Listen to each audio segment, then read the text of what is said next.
Future a couple times on the show, and if you've been a listener since the beginning, or even the last 15 episodes, or even if you just listen to the end of our show each week, you know that these movies have had an impact on us. So now we figure it's time to go Back to the Future. We're going to chat this week about each of the three movies. We're going to give them each a little bit of their own time to shine, and then we're going to circle back and talk about the music as a whole, the themes as a whole, the legacy of these movies, and we're going to play a couple voicemails that we got. And stay tuned for the end because we got a couple little quick hit questions that I came up with. We'll talk about at the end. Just kind of quick topics that I figure we could get some quick answers and have some fun with. So, Josh, start at the beginning. Back to the Future. When do you remember seeing this for the first time? I could be wrong about this, just going from memory. I definitely didn't, see any of these like in the theater or anything. I was probably too No, I young. didn't. Yeah, I didn't either. Um, I mean, I was born I in think, '85. yeah, I was born in 86 and then in 89. And I don't know if both came out in 89 or if one came out in 89, the other came No, out in 90. the other came out in Um, nine. The third one came out in '90. yeah, I would have been like 4 or 5 years old for both of those. But, And I only I remember that because I watched it last night, and at the end of I watched two the other night, and at the end of two, there's the commercial or whatever for yeah, which, three. which was so cool. And I think we're going to Yeah, talk about and that a it little bit. says I remember it said coming summer 1990. Yeah, yeah. Um, it must have been on. I feel like they show these movies on TV so many Mm-hmm. times that I probably watched it on That's TV for the first time. I think that's where I started too. I'm sure at some point I owned the VHS tapes and everything, but I feel like the first time I watched these was probably on TV. When they showed it on one of the channels. So, but Mm-hmm. I just have very fond memories of Back to the Future always. So going back to my childhood for sure. Oh Um, yeah, yeah, same here. And like I think for me, it's just probably the same. Like I remember watching it on TV actually with my uncle at over at my grandma's house. It was on mhm. TV, and I remember that was my first introduction to Back to the Future. And then it was I know it was one of those times where they were airing the trilogy. If not, it wasn't the same day, but it was like pretty close. It might have been like over a weekend or something. All three were on, Yeah. that type of thing. So I think that was my first introduction to the trilogy as a whole. It was Mhm. over TV and watching it with my family. So um, this first movie, Josh, this is I mean, I don't want to undersell it by saying that this is a classic because it is. This is one of only 800 films that are preserved at the on the National Film Registry at the Library of Congress. Um, Actually, the second two are kind of being pushed to get that same treatment as of last year. Mhm. But that doesn't happen to every film. This one's kind of special. Is this a perfect movie for you? I think it's pretty close, if not perfect. Pretty darn close. And I hold this up in similar vein to like The Empire Strikes Back for me. Um, being close to being a perfect film. It just has everything that you want. I mean, it has adventure, it has comedy, it has a great love story. Um, it has a great score and great music. It just has is everything you would want out of a film, I think. So, and I just think the execution of it's so well done. So, I don't find many flaws with this first one. How about you? Yeah, I mean, for me, it's hard. I mean, there's things that you can nitpick, and I think when you do that, you're really taking nitpicking to the extreme. It's like, Mm-hmm. um, and there's always going to be things with time travel movies that you can, say, can that really happen? And Yeah. sometimes sometimes you just gotta have fun with it, and let some of that stuff slide. Uh, there are so many fun things. Like this movie actually got me to appreciate Chuck Berry more because of the whole dance scene and Marvin Berry and all that stuff, Yeah. which Yeah. was Really kind of an ingenious way to do that. That's Marty McFly gives Chuck Berry the idea for Chuck Berry's music. Right, you right, know, right. Yeah, it's um, great stuff. I I always thought that the whole picture thing was like a perfect ticking time bomb. There was like your proverbial clock running out. This I thought that was gave the film a perfect pace. As far as Mhm. this is gonna happen, and if we get to this point, then everything's then we lose. And Yeah. I thought that was a perfect like visual representation. The Marty and his siblings fading away in the picture. Um, which is again something that they keep coming back to in this trilogy, as we'll talk about Mhm. later. But I thought that was a wonderful device to, kind of signal the urgency throughout the whole thing, you know. Yeah, I mean, not only do you have that picture and it's fading, and like you said, it gives that visual representation of time, and but also the literal clock near the end of the film that Doc is like hanging from, and it's kind of each minute is ticking by, and Right, right. it just so great. And I think I'm looking at the Rotten Tomatoes scores for Back to the Future right now, and Okay. critics have it at 96%, audience 94%. I mean, that's solid. That's definitely up there among the best films. Yeah. Um, and there's such a unique relationship between Doc and Marty, and Yeah. like you don't often see like there being this pairing, Right. an older character and a younger character, I mean, and they're he's high, like the yeah, best of high friends, and school like age, and yeah, Marty's hanging out at his house before school. Yeah, I've always thought that was a right, very unique relationship too. yeah, and it's like it's consistent throughout the whole trilogy too. Like I know we're just talking about the first one hmm right now, but um they you follow these two characters, throughout all three movies, and they always have that relationship between each other in one way or another. So that's one of my favorite It aspects almost makes of you this wonder film. how that relationship grew to that point. Yeah, You know like what I mean? how did that Like relationship get started? Like did they where did they meet? maybe we'll talk about that a little This bit later too. probably wasn't a bar, Yeah, no. um. So And somebody else was I going to don't play want Marty, you know. to. Oh yeah, yeah.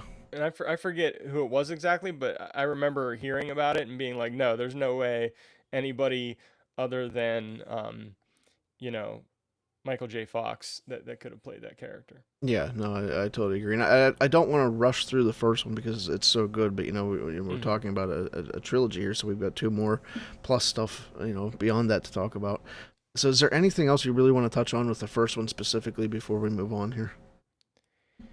It's just always one of those films that like, you know, I think there was a time like several years ago when I was a little bit younger where they played it so much on TV that I got kind of sick of it. But now like at this point that's not the case. Like I'm always excited to go back and watch it again. And yeah, it's still on TV a lot, but like it's one I always want to go back to and watch like once a year. hmm Um and I just think it's so iconic.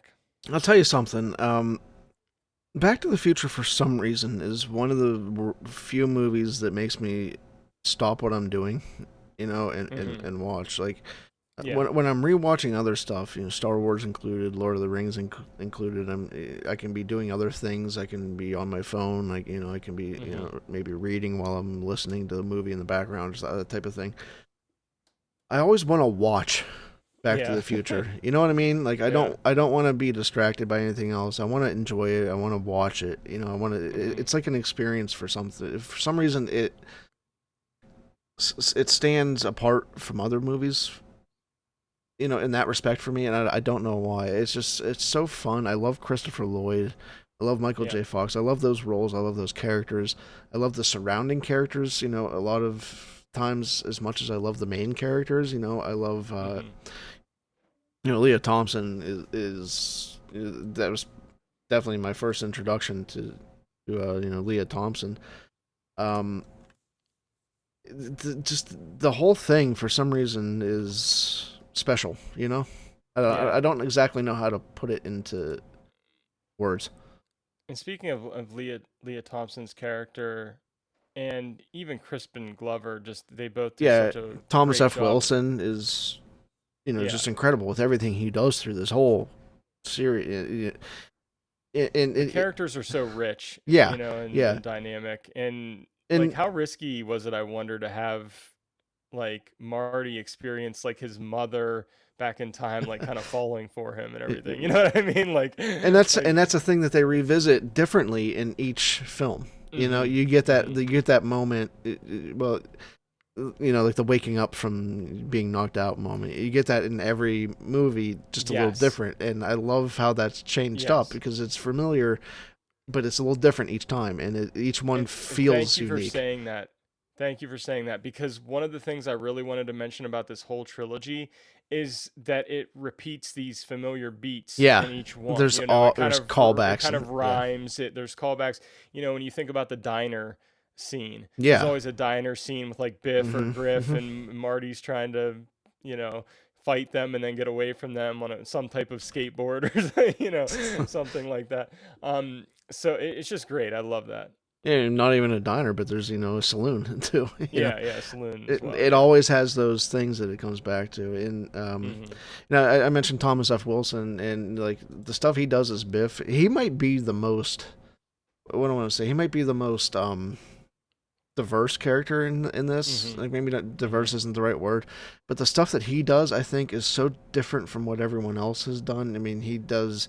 He goes from playing the high school kid to the really old dude Yeah. to the outlaw and Uh huh. everything in between. He does two different versions of being a kid. He does himself and then he does his kid and grandkid in the future.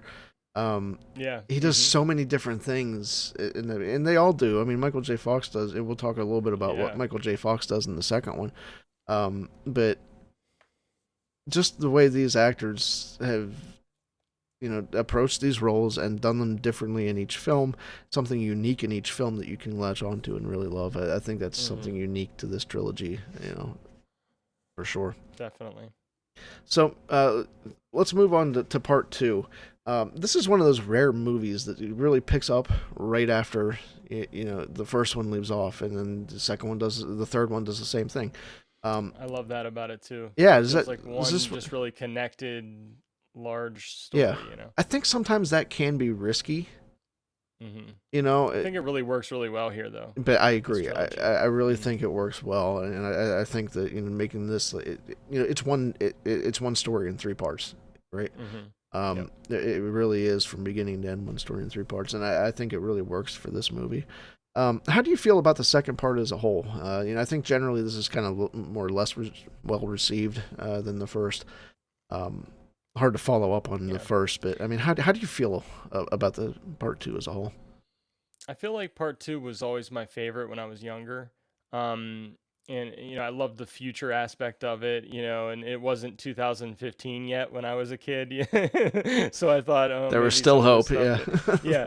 Um, I really enjoyed part two as a kid, but I feel like as I've grown, I see more flaws with it and things that I don't like quite as much, but I still really enjoy part two. I know it's not the most favorably received of the trilogy, and I think even again mentioning Rotten Tomatoes, it's a little lower when it comes to the ratings and everything. But there's a lot of things about part two that I really enjoy. I don't know if the future stuff doesn't quite hold up because we've seen 2015 come and go, and some of those things just don't quite line up. But it's still fun. It's still fun, and even part two even gets a little bit dark, which I enjoy. There's this alternate 1985 Yeah, that's very dark, and I like that about it. I think And part two there's is just definitely a the most complex of the it three. is very complex, and it goes from part of the movie's set in the future, and then it goes back to 1985, but it's an alternate 1985. And I love Mm-hmm. that scene where Doc explains this to Marty, what's going on with this alternate timeline. Mm-hmm. um, and then it goes back to 1955, and we get a different look and different angles of what happened in the first movie, which was really interesting. And I like seeing those kind of different angles of what was going on, and just that attempt to not interact with your other self. There's this whole big thing of this time paradox that could happen that can destroy the universe. Um, so, there's a lot of things about part two I like. Um, you know, I don't like the future stuff now as much as I did when I was a kid. I'll say that. Yeah. I think the future stuff is, I don't know. It's difficult. I mean, I don't know if that's just us being past 2015 now, Yeah. and seeing how that stuff just feels dated now. Like Yeah. Yeah. I don't think that part of it is as timeless as the other parts of it. Um, Right. Yeah. Exactly. I always felt that it got a little too complicated. I know I Mm-hmm. used that word already, but I always felt like it got a little too heavy with going. Maybe we start in um, 1985, and then we go to 2015, and then we go back to Yeah. 1985, and then we go Yeah. back to 1955, Mm-hmm. and Mm-hmm. and while I do think it's kind of, I do think it's interesting seeing some of those aspects of the first movie again. I feel like sometimes it leans a little too heavily on that stuff.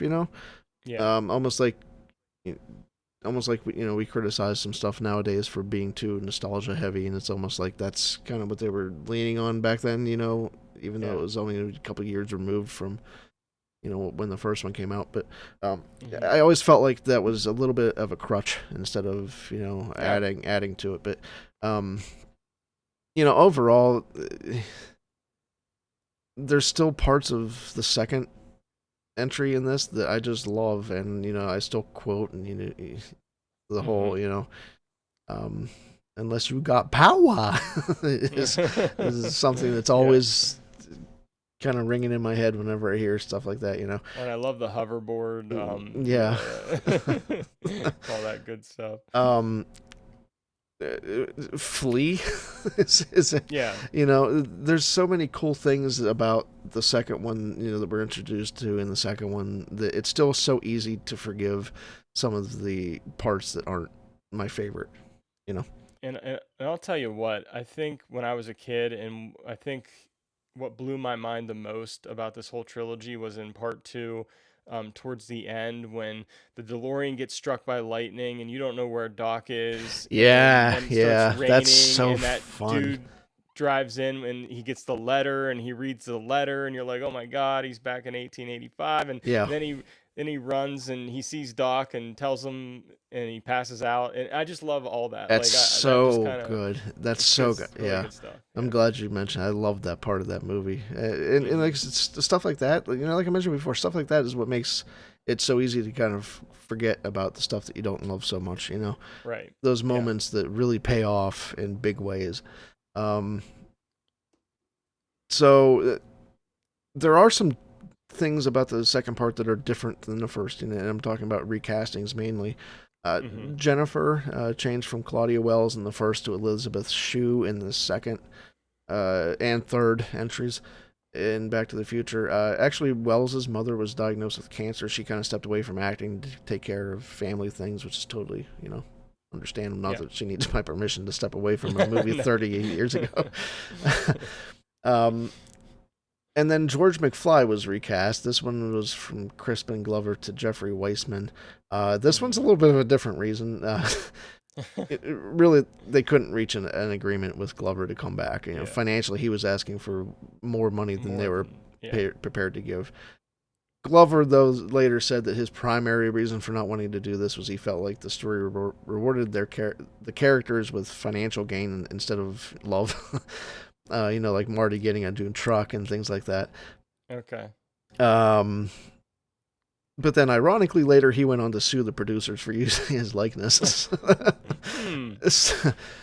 Talk about financial gain. But however, that suit was actually pretty big, and it still has pretty major ramifications because they did use Crispin's likeness. You can't get around that. The stuff that they used with the 1955 scenes, especially and I never really thought about this, but you don't see um, Crispin Glover in 1985 because he's dead, uh, and that's kind of a way to get around not having Crispin Glover actually on scene, or Jeffrey Right. Weissman, who had to be in makeup for the 1985 part, and he's upside down, and it's a lot easier to not recognize him. Yeah, because I didn't really notice for a while Right, there because he was upside down. You know what I mean? right. Um, so writing him out of the story that way kind of helped a little bit. But then you go back to 1955, and they are using his likeness, and that's actually still around. The Screen Actors Guild has Mm-hmm. bylaws or Yeah. clauses or whatever mumbo jumbo they have to use to so that you can't do that without an actor's agreement. So Mm-hmm. while that does kind of ring um not so great to me, he's talking about financial gain and all that, it actually has had staying power in the industry. I kind of want to unpack that comment a little bit though, about let's, characters being rewarded let's with unpack. financial gain.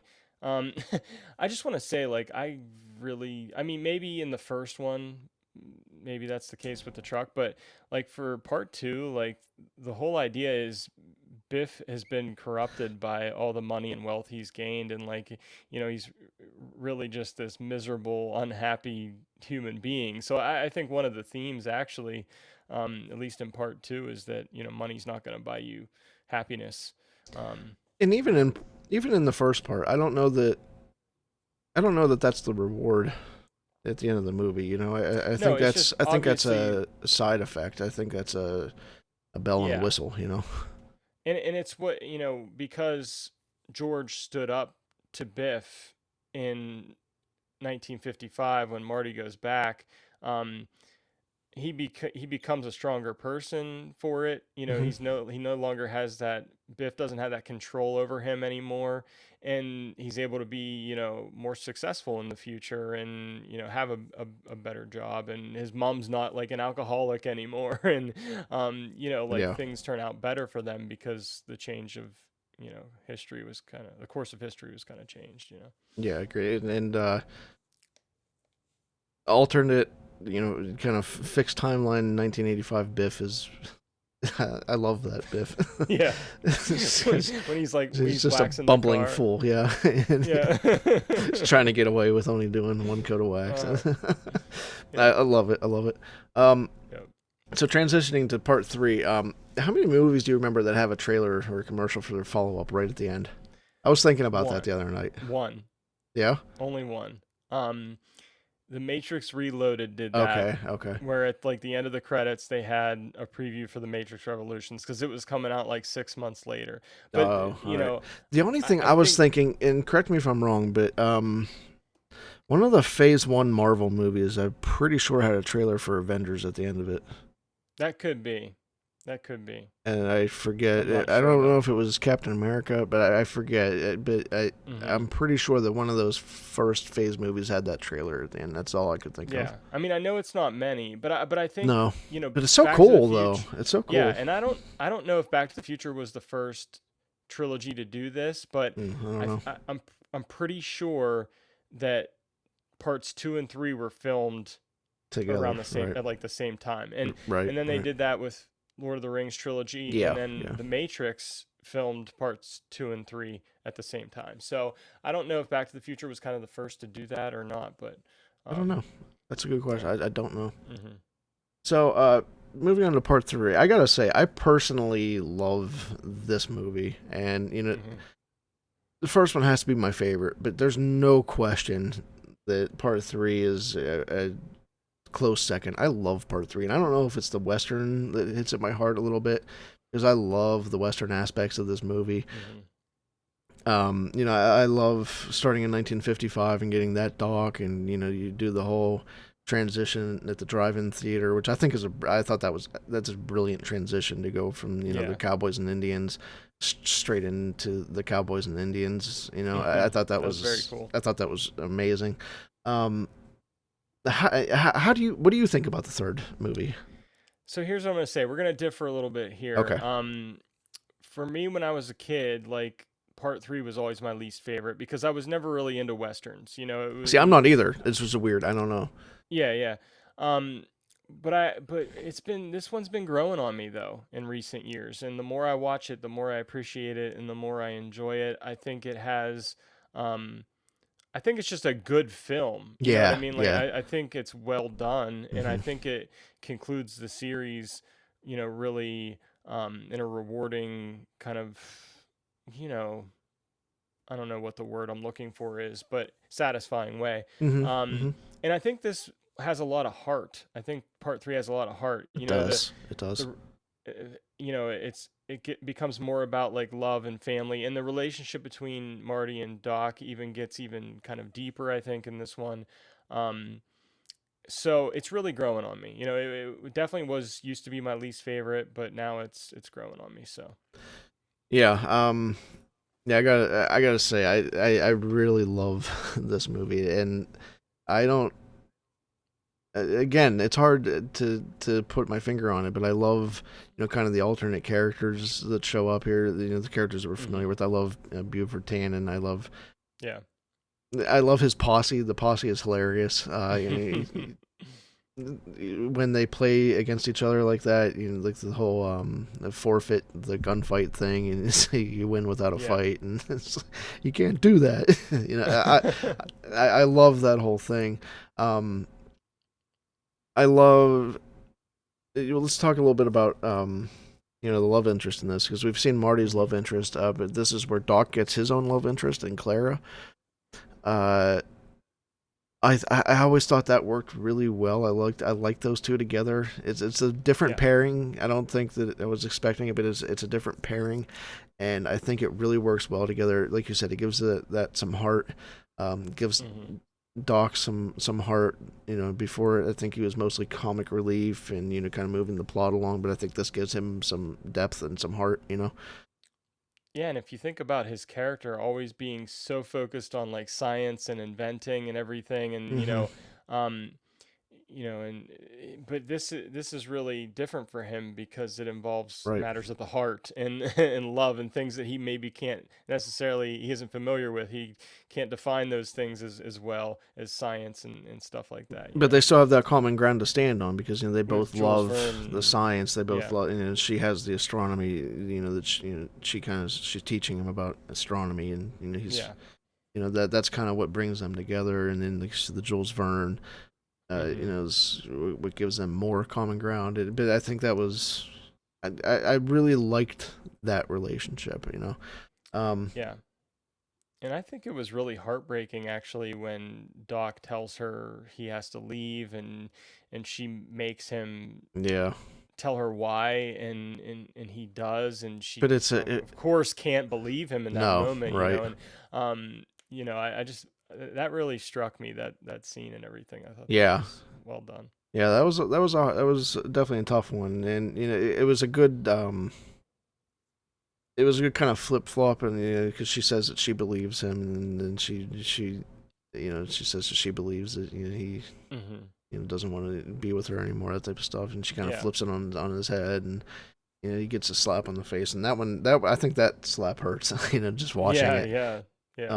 That one's hard to see because he's bearing, he's telling her the truth, and Mhm. it's hopeless. It's a hopeless truth to believe, and Yeah. it hurts because I think you've seen these characters grow, and you get more attached to them through two movies, and now through the third movie, I think you really have this strong relationship with Doc, and you know Mhm. how pure of heart he is, Yeah. and to see it blow up in his face like that, it's hard. Mhm. So, Definitely. um, so you mentioned how it ties up, the happy ending for all, which I think it works out well. Get back to 1985, things are kind of back to the way they were at the end of the first movie. You kind of fix some of this stuff, and Doc gets his happy ending with Clara and a couple kids, and it sounds like you really like how this ties up. Is that fair? Yeah, I do. I will say that I'm always a little bit sad at the end part three. Just because, well, first of all, I don't like when things end, but and seeing this trilogy come to an end is always sad. But Hmm. like the fact that like Marty and Doc aren't really together anymore always makes me a little bit sad because I love their relationship and their connection, and so like that always just makes me a little sad that they're kind of off on their separate ways, and of course Hmm. they had their own lives to live and families and to start and everything.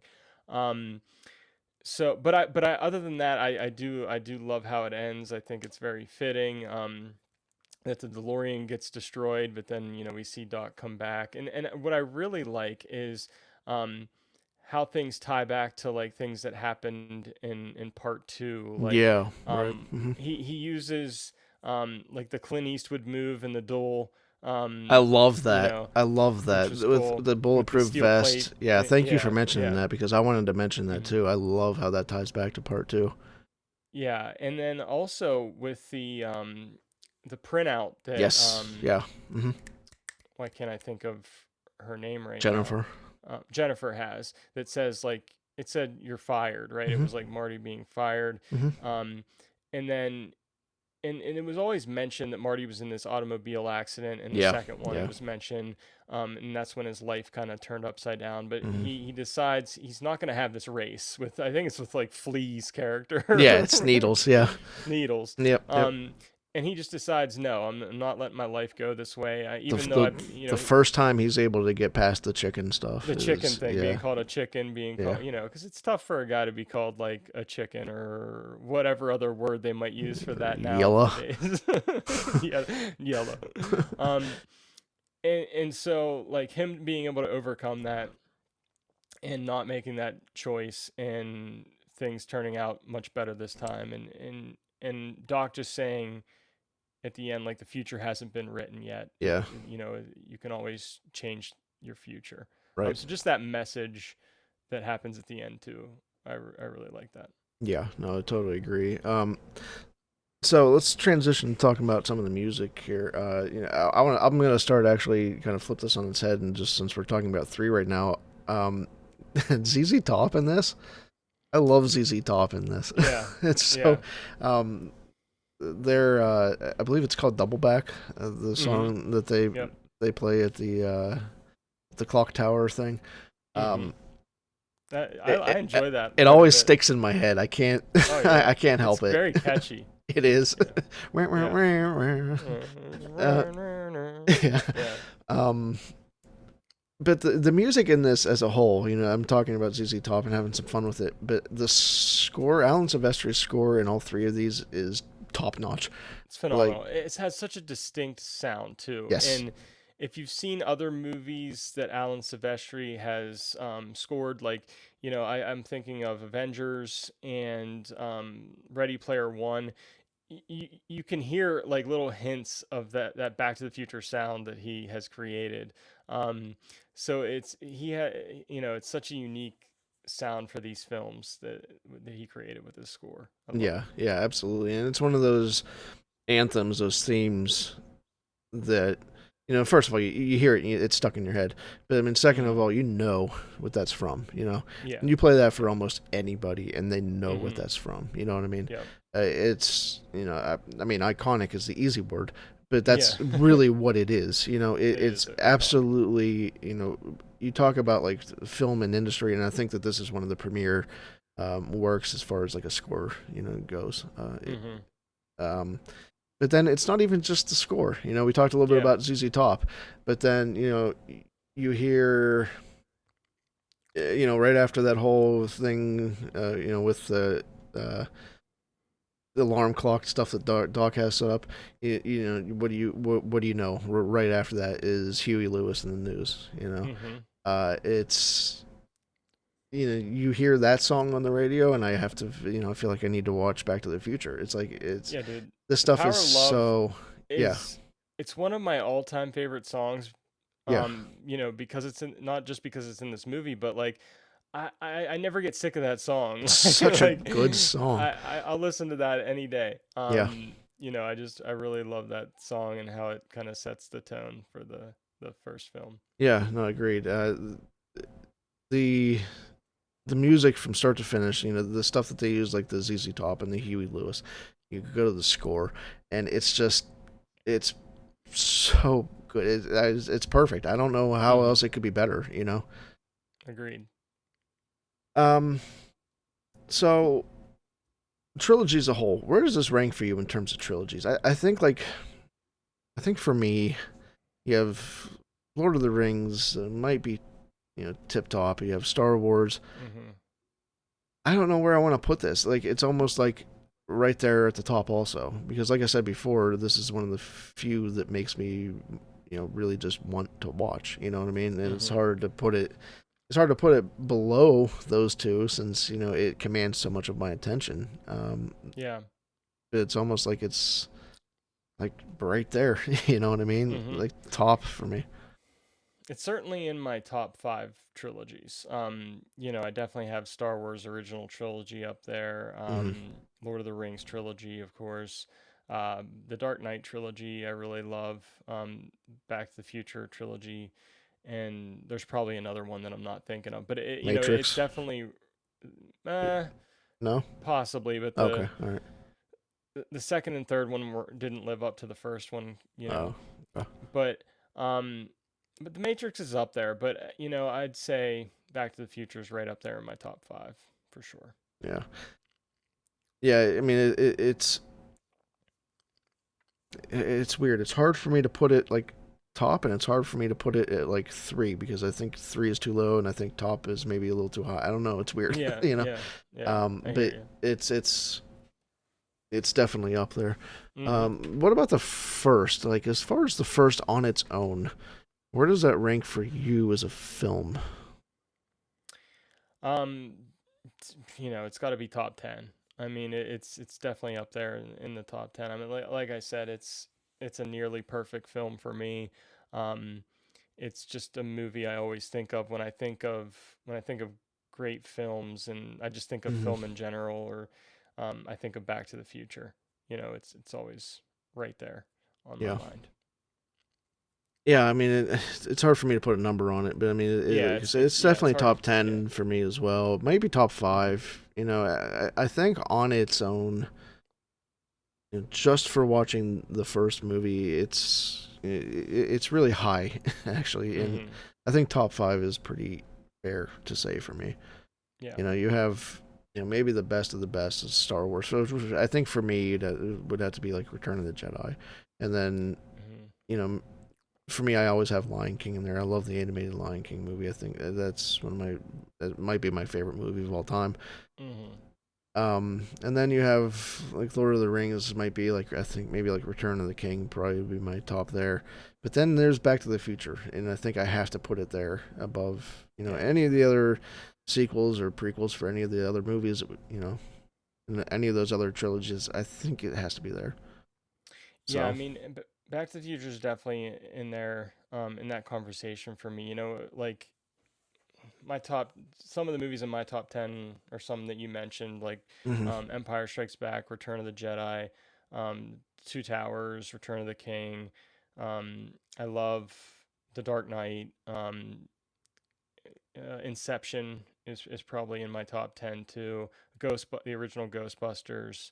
Um, and Back to the Future is right up in that list too. And again, there's Yeah. probably some I'm forgetting, but Endgame I really enjoyed.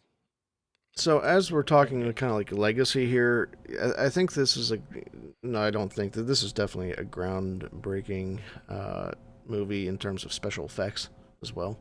Hmm. Even the first, I think it holds up It holds up very well. very well. There's Yeah. definitely some things you can see, and you can, in hindsight, 30 years later, you can say that, that, wasn't the best.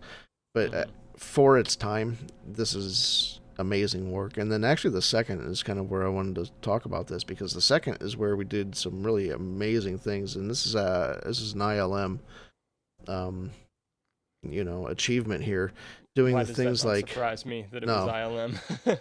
um, They're amazing. the things like they did with digital compositing, stitching these images together, to make it a final shot.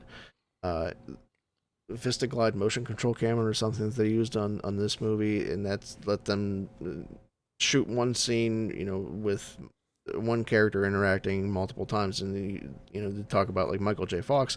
We mentioned this before, playing three characters on screen at the same time between Marty Senior, which would be the older version of him, Marty Junior, which would be his kid, and then Marlene, which would be his sister. Um, all on the screen at the same time interacting with each other, and Yeah. it's kind of fun for me to watch this movie and see these like side by sides, like old Biff and young Biff in the future, especially in the diner scene. Kind of see where maybe this stitching happened. Where you can kind of see Mm-hmm. how they put this stuff together, and how they were being kind of clever with camera shots and stuff like that to make this work. But I was, going back and watching the second movie. It's always surprising to me how well it holds up and how good it still Yeah. looks all this time later. Mm-hmm. I agree. It So definitely stands the test of time for me. yeah, so I mean, visually, we talk about music, we talk about visuals, we talk about story. This trilogy is the best of the best. Mm-hmm. Definitely top level stuff. But now we have some voicemails that I would like to play from listeners. We've been asking for voicemails and what people feel and think about this, and let them get their thoughts and feelings out there as well. So I'm going to go ahead and play a few of those I'm excited to hear these. right now. Hey, this is Frank, Twitter handle at the Frank 402. Wanted to dial in about Back to the Future. I could honestly say Back to the Future to me is probably one of the greatest trilogies of all time. I say I put it up there pretty much next to Star Wars. I remember as a kid when I was 5 years old watching Back to the Future for the first time and just instantly falling in love with it, wanting to be Marty McFly, wanting to go on adventures with Doc Brown, ride in the DeLorean. And even now, 30 years later, I'm still more in love with it now than I ever was. And I wish, you know, sometimes you always wish you could go back in time and, change things. Um, but, it's such an amazing film. Um, I can say so many things about it, but I'm kind of rambling a little bit right now. But yeah, it's an amazing trilogy. I love it. Yeah, thanks for calling in, Frank. I have to echo pretty much everything you said there, and actually one For of those sure. things that you mentioned that's going to be one of our quick hit questions. Uh, Mm-hmm. going back in time. So, but yeah, I I echo everything you said there, Frank. Thanks for calling in. Uh, Go ahead and play our second voicemail that we got this week. Hey, Adam and Josh, this is Charles. I see that you guys are doing the Back to the Future homage, and the movie for me is such a important one because it really unlocked some of the creativity that I was going through when I was young. I used to play Dungeons and Dragons, and we would trade off as Dungeon Master, and the stories that I would put my friends in after seeing this movie had a lot more layers of details and plot points that were not very obvious at the start but by the end of the campaign were. And a lot of it was due to Back to the Future and how awesomely they wove in small details that once you go through the story, you realize and are stunned by. So that was one of the biggest things I remember to this day about Back to the Future, aside from being a great movie and a great trilogy. So thanks for the opportunity, guys, and can't wait to hear the show. Leave it to Charles to use that French word homage. Thanks, Charles. Yeah, those are great points there, and Yeah. we talked a little bit about that, about how those things are kind of woven in, and Mm-hmm. I think that's awesome that he was able to use that and kind of up his game in D&D and kind of make his own stories that much more intricate and weaved because of Back to the Future. Absolutely. So we have a couple quick hit questions. First up, Josh, if you could, would you or should you go back in time, as Frank mentioned, either as an impartial observer or to take part in events? Would you want to go back in time, or should you go back in time? I probably shouldn't, but I would. Would you like um, to do it as an observer, or would you like to go back and fix something? Um, I think there's always certain things we do in our lives, mistakes that we look back on that we could change. I mean, and change those things certainly. Um, but my mind also goes to being a Christian believer. I think going back to that time and being there when Christ was on Earth, and Doc even mentions that in the first movie, going back and seeing the birth of Christ and everything. Like, I just think that would be so cool. But it wouldn't be cool to have a bunch of people trying to like stone you and put you in jail and everything.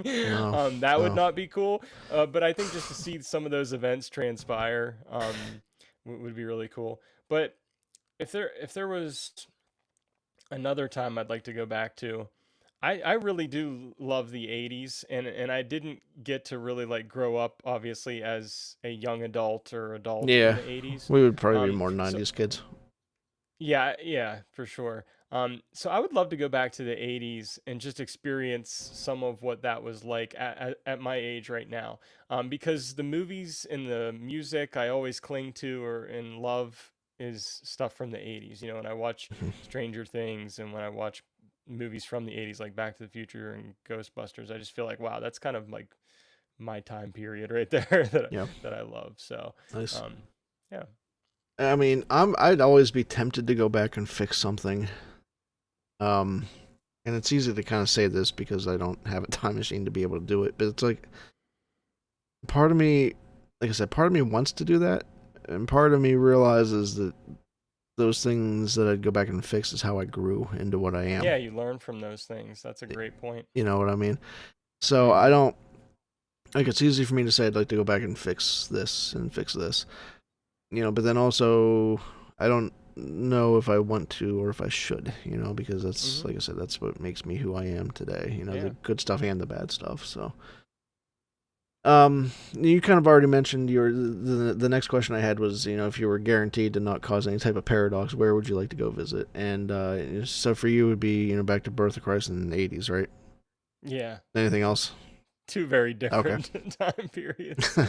I wouldn't mind like going to the future also and just seeing like what's going on in the future, how much things have changed. Did we invent time travel at some point in time? I think that'd be kind of cool. But there's always that thing of seeing the future, running into your future self, or no?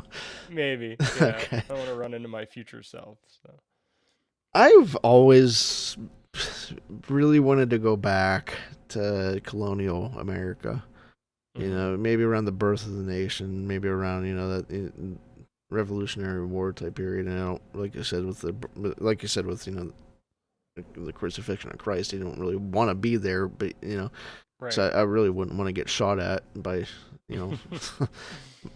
by any redcoats or anything. But I would like to have been able to see some of that, see what it was like back then, see what life was like for people back then, see what what it meant to people back then to to be part of creating a new nation, country, that type of stuff. So that for sure, that would probably be what I would pick. That would be very cool. Okay, so last question, and this is the big one. This is the big one. You ready? I'm ready. How do you feel about any type of continuation or reboot of these movies?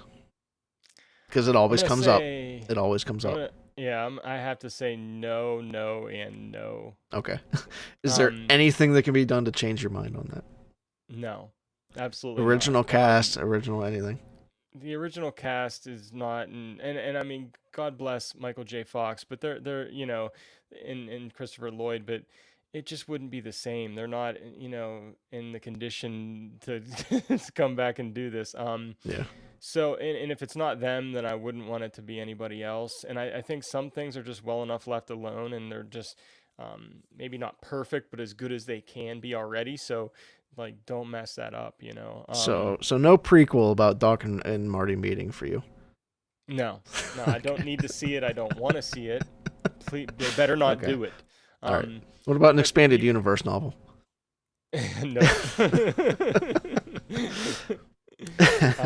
I'd like my Back to the Future just how it is. But how about you? You might have a different opinion. Yeah, no, not really. I mean, I wouldn't mind, maybe like a comic book prequel or something like that. That I wouldn't mind. That could be cool. But as far as any type of on-screen, reboot or continuation or sequel or prequel or TV series or anything, I don't I don't want to see it happen. I don't think it needs it. There's certain movies that you just don't touch, and I think that all three of these fall into that category. I think this trilogy is set in stone for all time, and I think that that's how it should stay.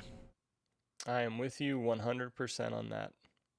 So, last chance. Anything else you want to add about Back to the Future before we wrap this up?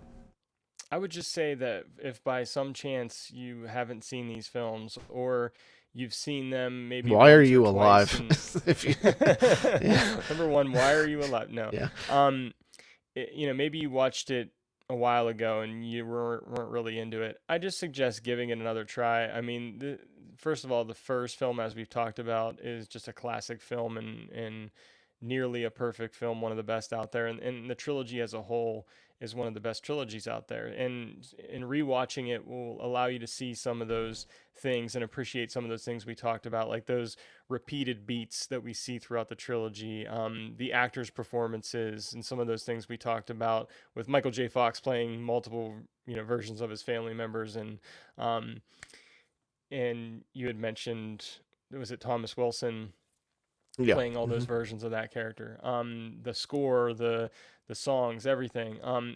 Revisit it or visit it for the first time. Yeah. I mean, I'll echo everything that you said there. The only one thing I wanted to mention that I forgot to mention during the part 3 stuff is I love seeing Pat Buttram as a bar fly. Yeah, And that, the animation nerd in me, I know that he goes back to way before this stuff, but seeing him, he's done a lot of voiceover work, for Disney, and Robin Hood is the one that sticks out in my head. He's the sheriff of Nottingham. He was also in Rescuers. He was in Fox and the Hound. He was in Who Framed Roger Rabbit. He was actually in a Goofy movie too. Seeing him in live action, just hearing that voice, because he has that such voice that is so such familiar. Yeah, such a distinctive voice. But seeing Pat Buttram in third there, but like you said, perfect trilogy. I love these 3 movies. I really actually want to hang up from here and go watch them again. Yeah, I might go put back to part 3 on right now. But yeah, I love these movies, and I'm not joking. I am actually going to watch these again this week. So, but yeah, I had a lot of fun with this show. I hope you did Me too. Oh yeah, it was a lot of fun talking about one of my favorite trilogies of all time. I hope everyone out there listening had a great time. We want to thank everyone we want to thank Frank and Charles for sending in their voicemails. And I had a blast with this show, but now it's time to wrap it up.